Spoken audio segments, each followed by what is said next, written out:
Again, I want to remind you of a number of wonderful events coming up. And again, the reason we do events is to help you invite friends and other people in the community that you know need to be a part of a community. And so we've got our ice cream social coming up. We've got our trivia night, karaoke night. We've also got in August, the first week is faith and family at the D-backs game. So again, these are all great opportunities for you to invite someone, come with you, and realize that community is the best way to live life. So I want us to continue tonight on the book of James. We've been talking about James, and we've been talking about what it really means, and we discussed what is that there are things that happen to us in life that are unexpected. There are things that go a certain way that we didn't expect that to happen that way. And James is writing to the New Testament church, which is going through severe persecution. They're losing their economic means. They're being thrust out of their families. Families are being destroyed. Things are happening at a rapid pace, and difficult situations happen. And I think sometimes as a Christian, we get the idea that serving God and surrendering our lives to Christ means that things will go better for us.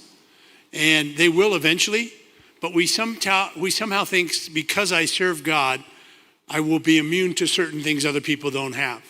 And I think all of us are challenged with that belief because somewhere in our lives, something happens and we ask the question that Gideon asked, and that is, why is this happening to me? And so I wanted to start with my own story and testimony in that area as well. My wife and I were believing, for a healthy pregnancy and everything to go smoothly for our first child. And we prayed every night and we believed God. We would pray the promises of God. And it came time to have our first child, and labor was quite long and we didn't know why, but finally it was time to deliver.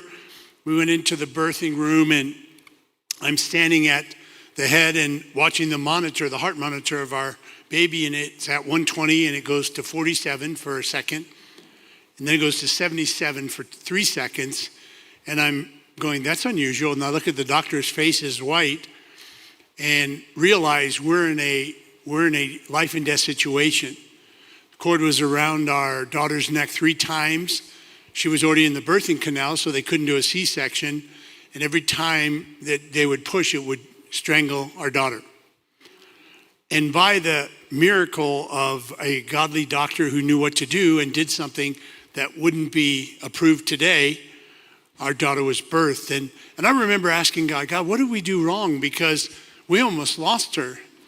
And I remember just being comforted in prayer by the Lord saying, no, your prayers were not to prevent this. It was to allow me to work in the middle of this. And that's what I want you to see in James. James is encouraging us that don't let the situation dictate your response. God will work in the middle of that situation. And that's what I want you to take tonight as we've been going through this in the book of James. And so we're going to pick it up in verse 16. And James writes this, and he says, do not be deceived, my beloved brethren. And what he's talking about is, and it is interesting, we're going to see tonight, this term, do not be deceived, is actually, or they were deceived, or don't deceive yourself, is actually used 3 times in this chapter.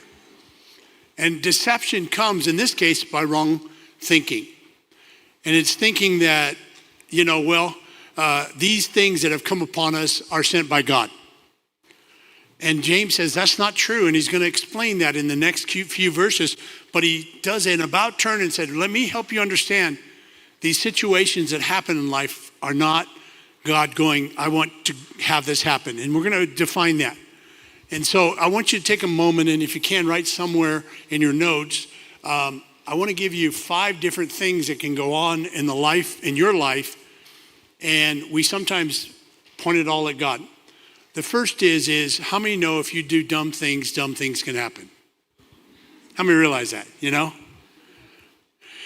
go outside, we don't get them, but imagine if you lived in the East and you go outside, it's 20 below and you're not wearing a jacket. I don't need one, and you come back and you're sick.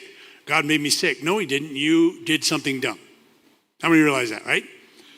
Now, the second thing is presumption. So imagine if you're wearing glasses and you said, I think I need to break my glasses so God will have to heal me. So you come up here and you smash on your glasses and said, now God has to heal me. That's called presumption. Now you'll be blind for a while.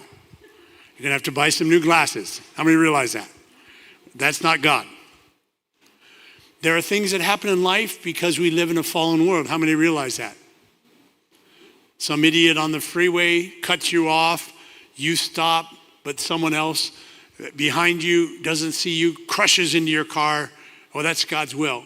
How many realize there's just stuff that goes on in the world, right? And then we have the enemy, and James is dealing with that. And then we have finally the fifth thing, and we're going to talk about that tonight, where God is working through that situation and building something in you. And we can see that, and there's a perfect example of that in the book of Jonah. It says, and God sent a storm, and the amazing thing as you read the book of Jonah is it says, all of the sailors thought the storm would destroy their ship. And here's God in the middle of it. It said not an inch of their ship was damaged. If you're in a tempest storm, as Paul is in, your ship's going to be ripped apart. Yet God sent it and held together everything in it.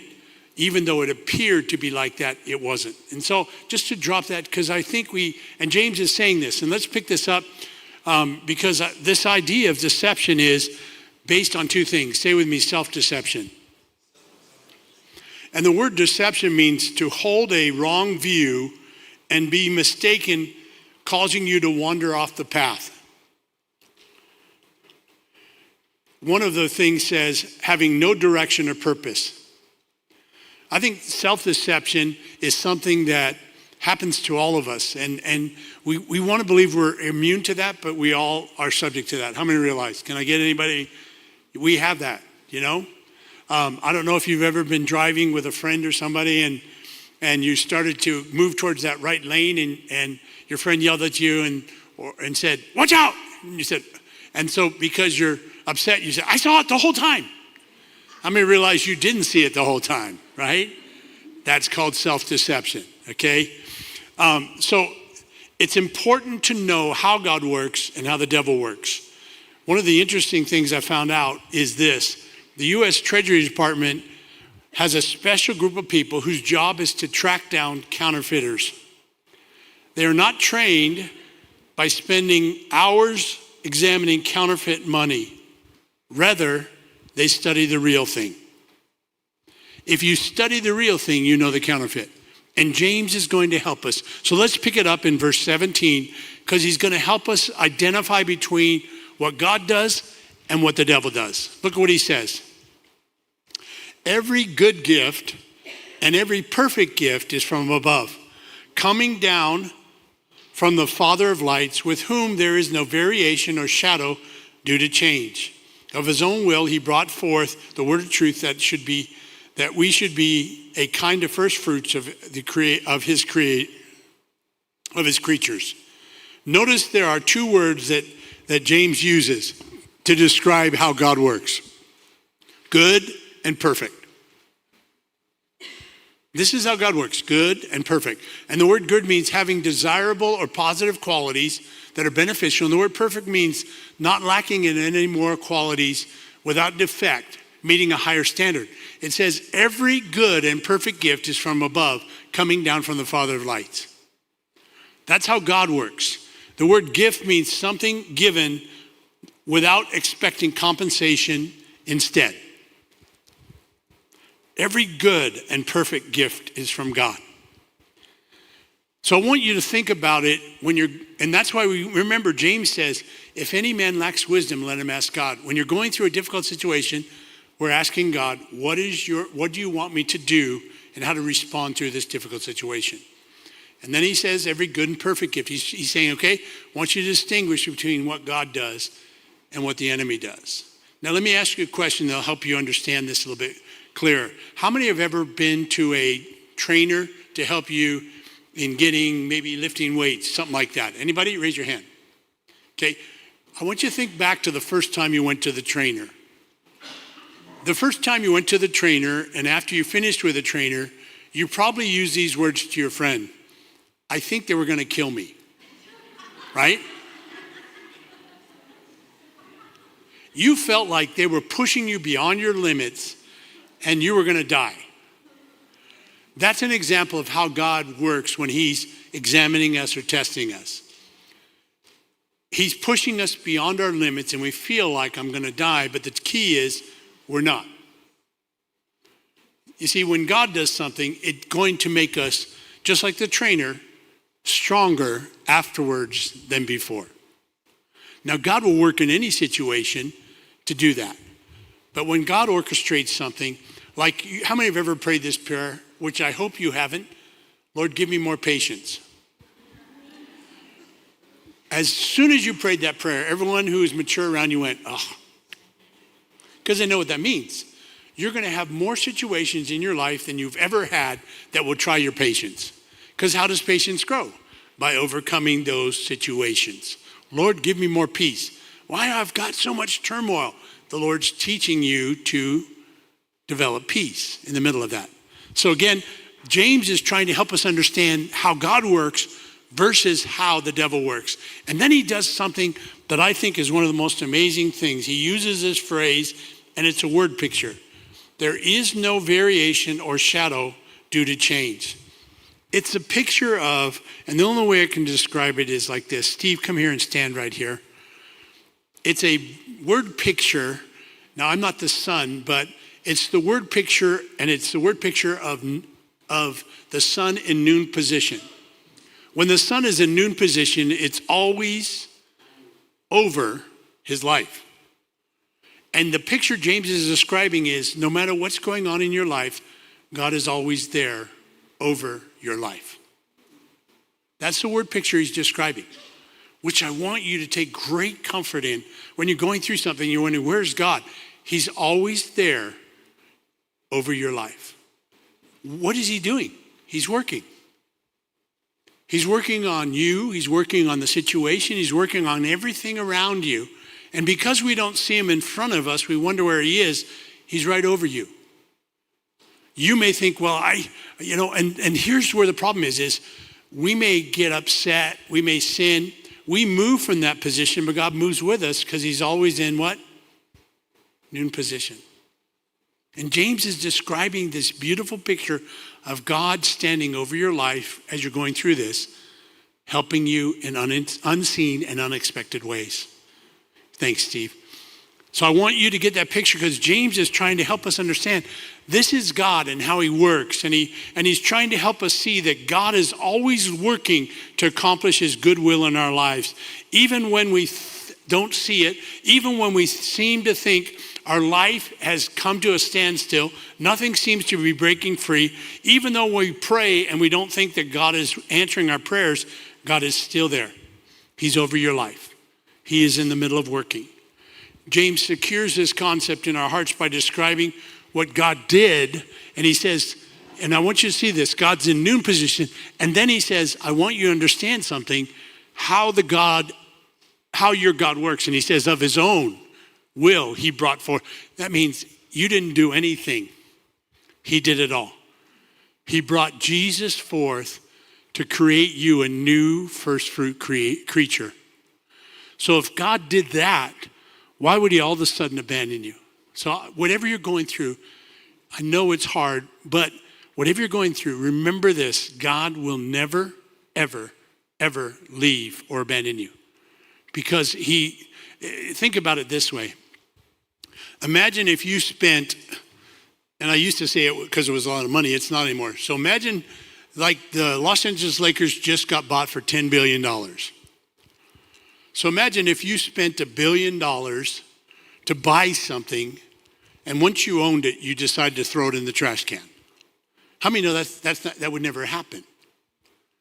You would put it somewhere to be displayed for everyone to see. There's no amount of money that we can use to describe what God did through Jesus for you. Why would he throw you away? He already made an investment far greater than anything else. And James is trying to remind us of this. Because I think all of us, I don't know about you, when I'm going through something, I sometimes wonder where God is. I sometimes think about, hey, God, do you understand what I'm going through? And there's no answer. And I forget. And James is reminding us, God had already invested in you. He's never going to stop. Is that clear to everyone? Help you tonight? James then switches and he talks about behavior. In verse 19, 20, and 21, all the way down, he's going to switch on us and talk about behavior, but they all come together. I'm going to show you how they come together. So let us begin reading with verse 19. Know this, my beloved brethren. How does he refer to them? Again, a term of endearment. Let every person be quick to hear, slow to speak, slow to anger, for the anger of man does not produce the righteousness of God.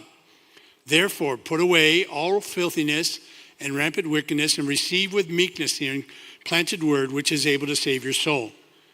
But be a doer of the word, not a hearer only, deceiving yourself.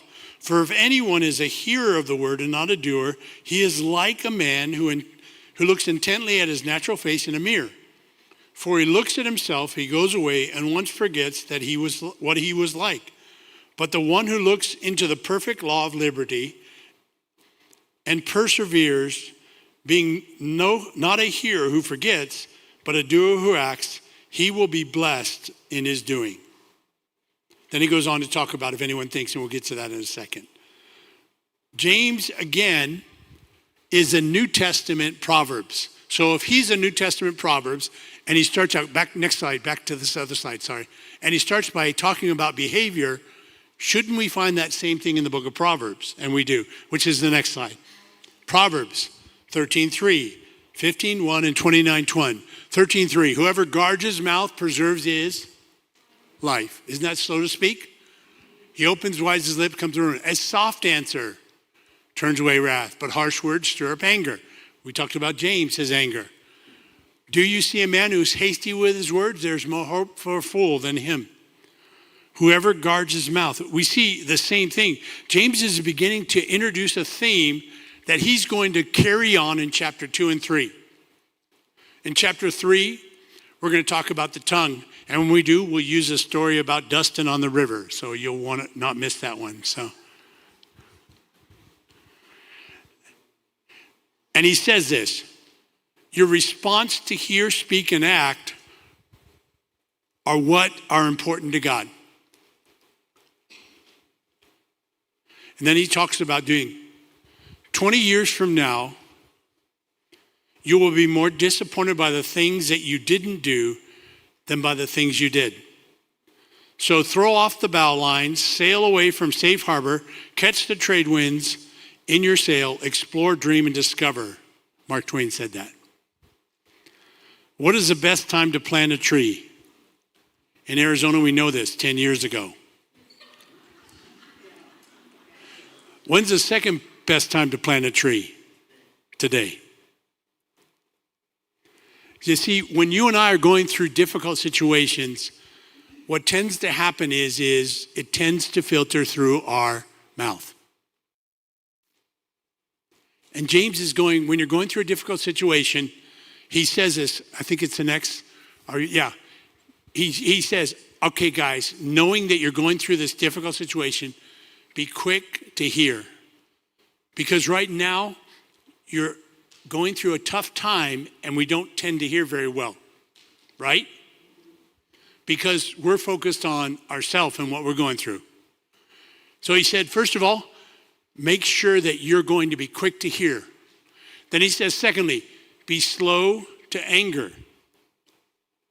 The word quick means for a short extent of time, rush to it. The word slow means basically slow down. And he says slow to anger. And notice he says, and I want you to see this, he says be slow to speak, slow to anger. What he doesn't say is don't be angry. He says be slow to anger. And I love this because he's trying to tell us, guys, all of this anger that rises up in this moment doesn't produce anything good from God. It doesn't, he says, the anger of man does not produce the righteousness of God. So what he's saying is when you're going through difficult situations, and I had a good friend who taught me this, what he did is he would always wait for this awkward silence before he would answer. And I thought, the guy I think he might be slow. And I realized it wasn't that. He had understood this principle. The less I say, the less I have to repent of. And I know we've all been there. Well, we said things because we're going through something and we realized, I shouldn't have said that. That was wrong. And James is going, hey guys, instead of doing that, how about if we slow down and first? And then James says something and he brings in another word picture. And I want you to see this word picture because it's so powerful. Because he's actually, these type of behaviors come out of hear, speak, and anger come out of the soul.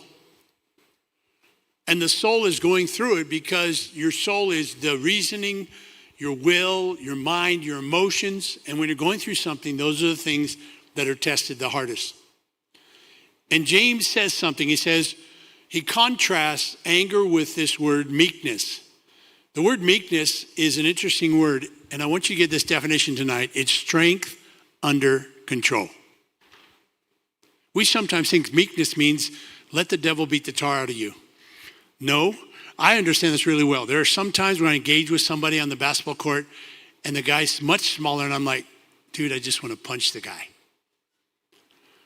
But what benefit is that? It's going to ruin who they know me to be, and it's going to ruin him. So I'm going to control that and refrain from doing that. It means I have the ability to act, but I'm going to pull back on that action because it's not beneficial. And James is contrasting meekness as self-control, strength under control. And he says this, he said, therefore, put away all filthiness and rampant, receive with meekness the implanted word. And this word in the King James actually has an interesting word. It means engrafted, permanent in place. And so I thought, what does grafting mean? Does anybody know what grafting means? Engrafted in plants?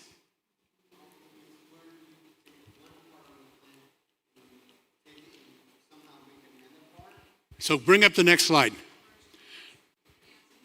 You take a part of a plant, and many times it's done with a healthy root system, and you engraft it into that healthy root system, and it makes the plant healthy.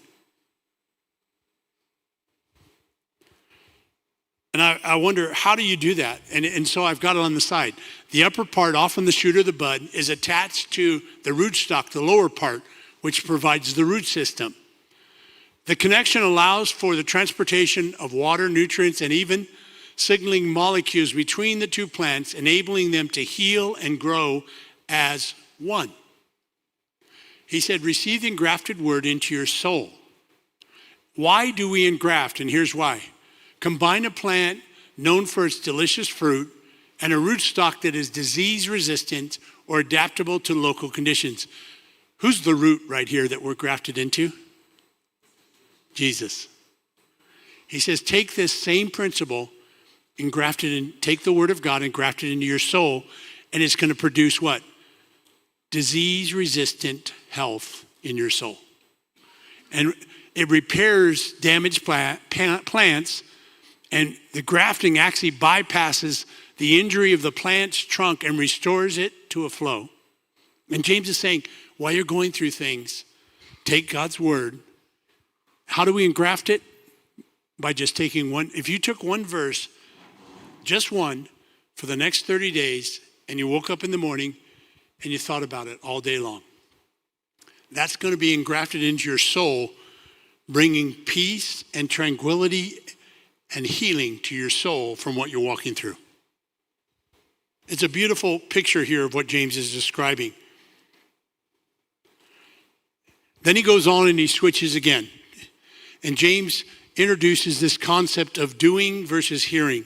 In verse 22, he says, but be a doer of the word, not a hearer only, deceiving. There it is again. What did we say was going to happen tonight? What word was going to be used 3 times? What causes you to deceive yourself? When your behavior doesn't line up with what you hear.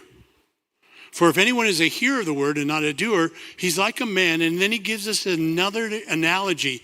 What he says is this, and I know this happens to all of us.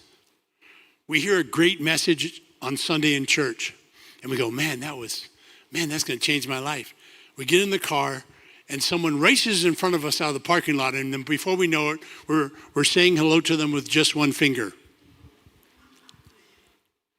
And we wonder, what happened here? What happened is you became a hearer, but it didn't get down into the place where it took root inside of you, and you became a doer, not just a hearer. You know how many times I've heard as a minister, that was a great message, I've heard that. You know what would be great for me and you as well, is to go, that was a great message. I need to do more of that. Because I think, and I studied this and I asked the question, when my kids, so please get me, I'm not trying to define whether you should or shouldn't do this. I say that because people will fight me.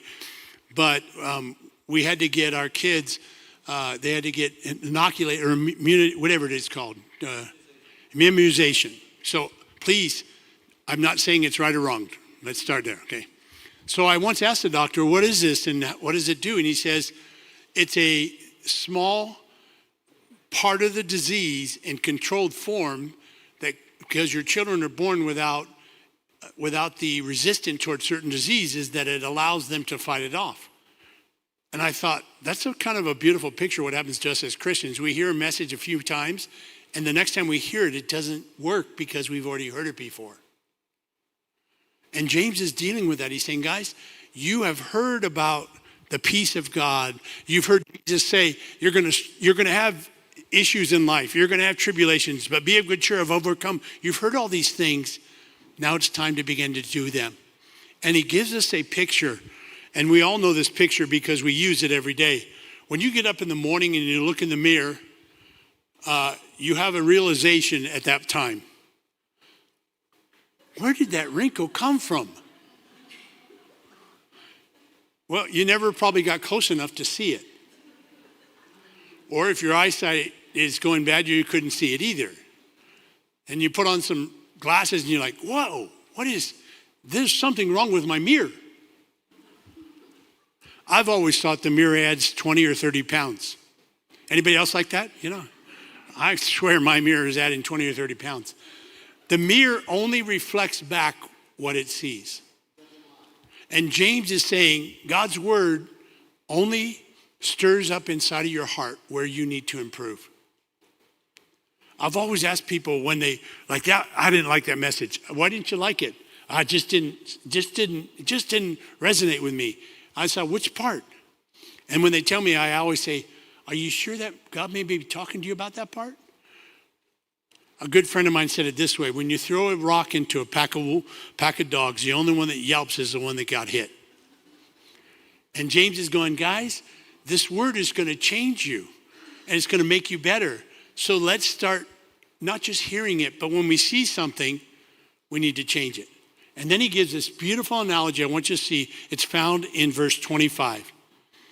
But the one who looks into the perfect law, say with me, perfect law. The reason he describes that is because he's writing to Jewish believers as well. And to them, the law was the 10 Commandments. And he's saying the perfect law is more than just the 10 Commandments. Jesus actually turned the 10 Commandments into 2. Perfect law.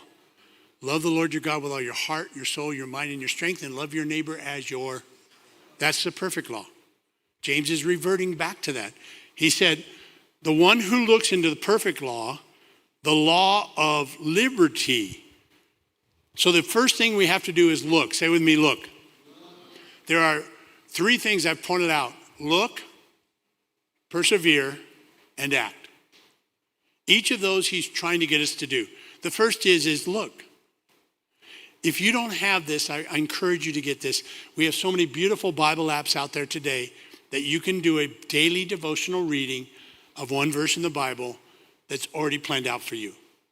And if you need help with that, talk to me afterwards. I'll show you 2 of those apps that are out there that are very popular that people use. I would submit to you that if you just did that daily for the rest of this year, your life will radically change because you're looking into the what? Perfect law. Then he says persevere, and the word persevere means to stay there. They say today that the average Christian reads his Bible about 10 minutes a week. That's the average. In order for that to happen, that means a lot of people don't read it at all. Or they start to read it but don't. And James is saying, guys, if we do this, persevere, to continue in an activity, to keep doing it, what happens? We stop being just a hearer, but we now become a doer because it's stirring us to act.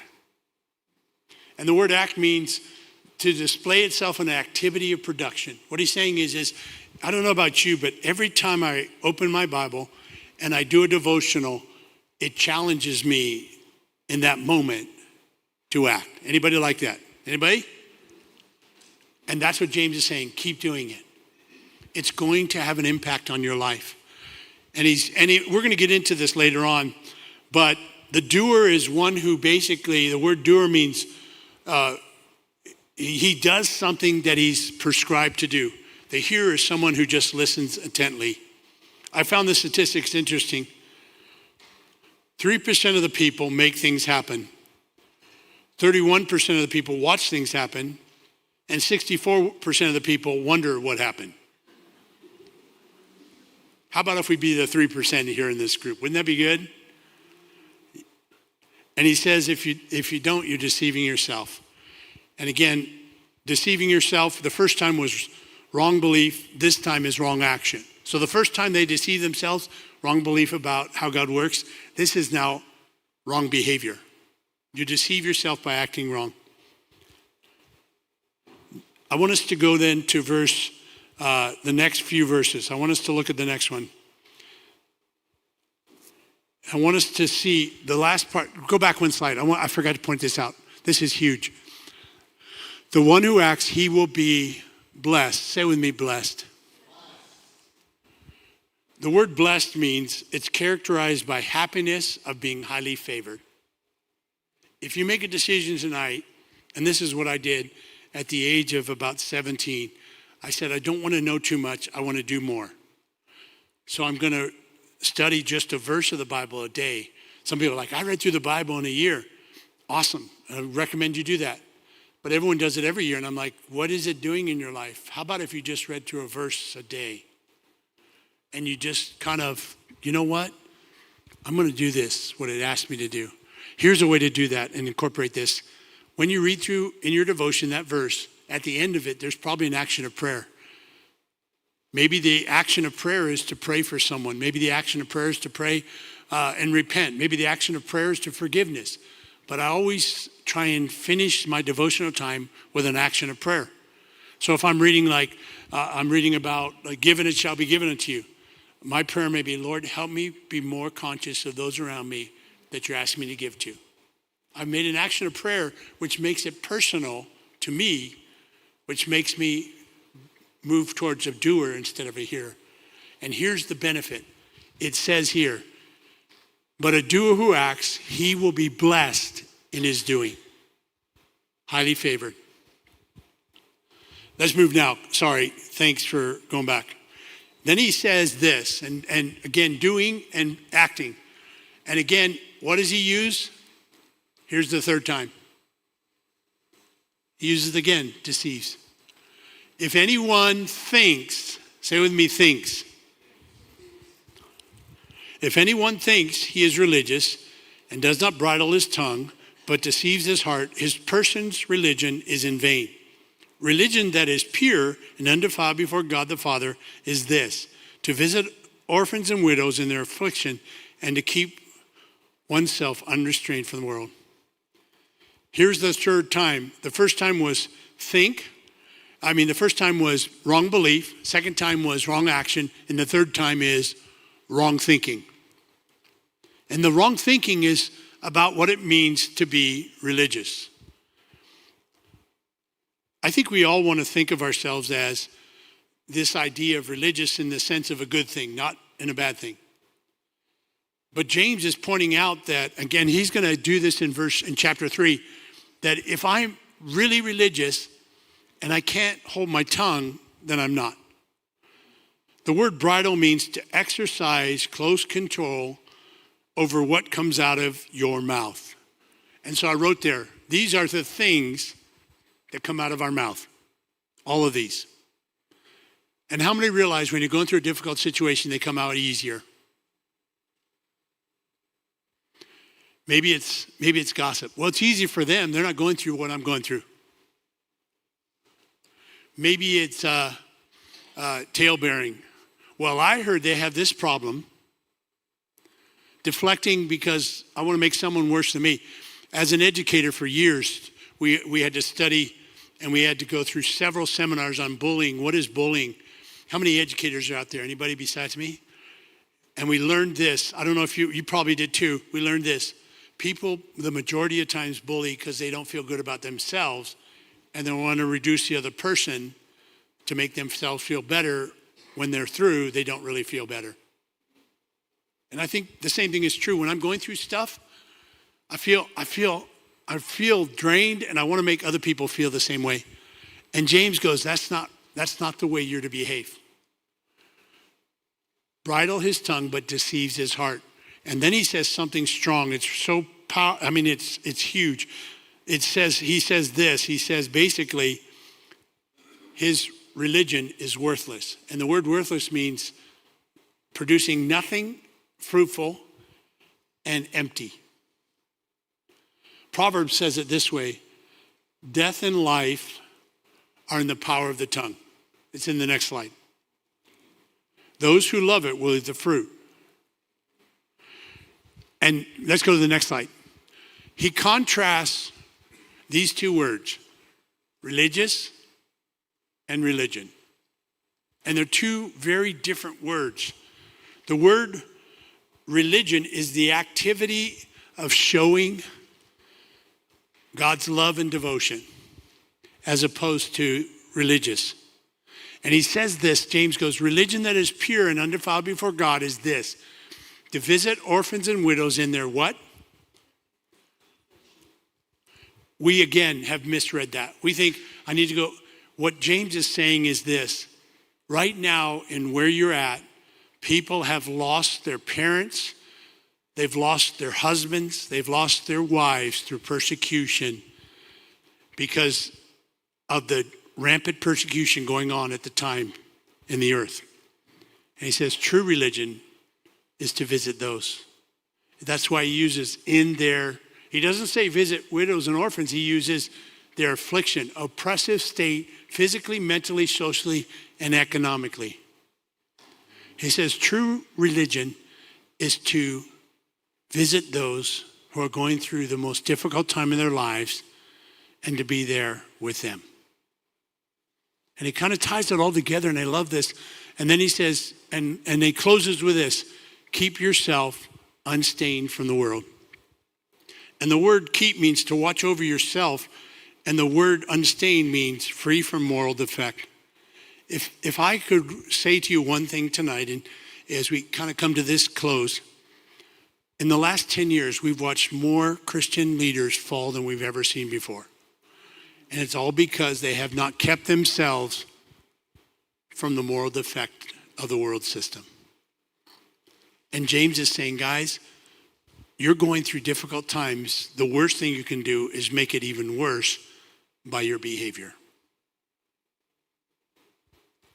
And I want us to be encouraged tonight because James is going to then pick up on several of these themes. In chapter 2, he's going to talk about how we're to behave. In chapter 3, he's going to talk about our words and the power that are in them. Chapter 4, he's going to talk about why is it we ask for things from God and they don't seem to come to pass.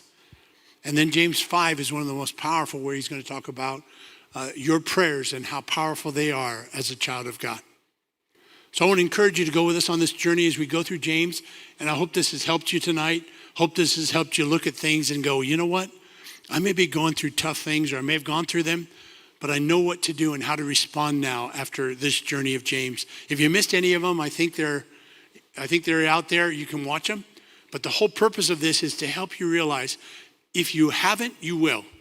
Every one of us in the room will go through difficult situations at difficult times.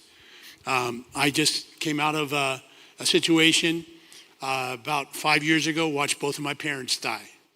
And it was difficult. My dad was my hero, watched him die of pancreatic cancer. And so each one of you will go through them, and James is a roadmap on how to handle that situation so that you don't get swallowed up in that situation as many do. Is that good? Go ahead and start your table talk now.